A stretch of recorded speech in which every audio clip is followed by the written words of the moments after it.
Hello বন্ধুরা, আপনাকে MD সাগির YouTube চ্যানেলে স্বাগতম।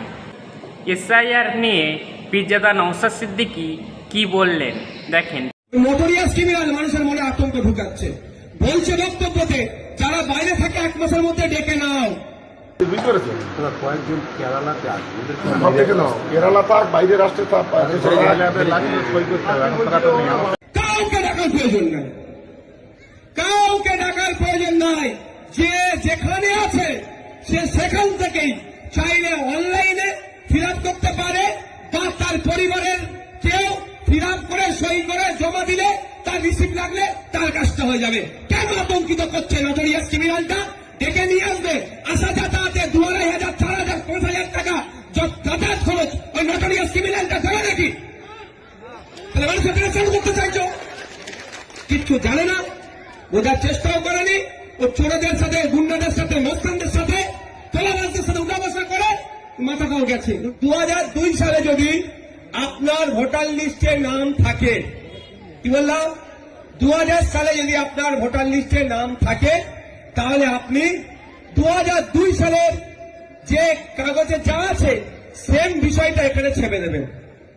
ওখানে যা আছে এটা রাইট লেফট সাইডে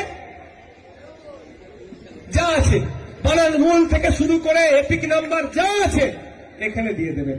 কিন্তু সেকেন্ড পার্ট যেটা আমি দেখালাম এইখানটায়, এখানে কিন্তু আপনার 2000 দিয়ে থাকুক আর নাই থাকুক ওতে আপনি ভয় করবেন না, এটা কিন্তু সবাইকে ফিল আপ করতে হবে।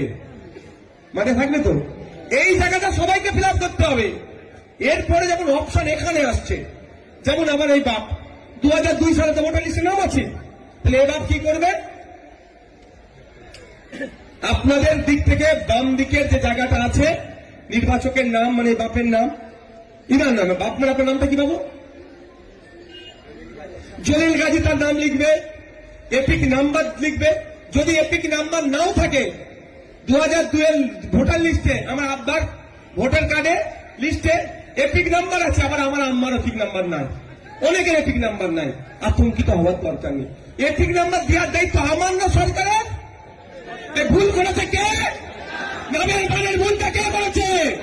সরকার ঠিক করবে, আমাকে আপনাকে চিন্তা করতে হবে না। নামের বানানের ভুলের জন্য আতঙ্কিত হবেন না, সরকারকে আমি টাকা দিয়ে রেখেছি, ঠিক করতে হবে। নাহলে কি হবে? আইনের লড়াই করবো, মাঝে মাঝে লড়াই করবো, জনগণকে সাথে নিয়ে, মতুয়া থাকবে, দলিত থাকবে, আদিবাসী থাকবে, মুসলমান থাকবে, একসাথে সরকারের কাছ থেকে জবাব নেব। আমি টাকা দিচ্ছি, ইলেকশন কমিশন অফ ইন্ডিয়ার চিফ যে আছে তারও মাইনে আমার টাকাতে হচ্ছে, কলকাতার অফিসারের মাইনে আমার টাকাতে হচ্ছে, আর আমার কাগজ তুমি কেন ভুল করবে? আমাকে ভয় লাগাবে কেন? আমি ওদেরকে জিজ্ঞাসা করবো। এরা ভয় দেখাচ্ছে আপনাদেরকে, বোঝার চেষ্টা করবেন। তাহলে কি হবে? এপিক নাম্বার থাকলে দেবেন, না হলে না থাকলে দেবেন না।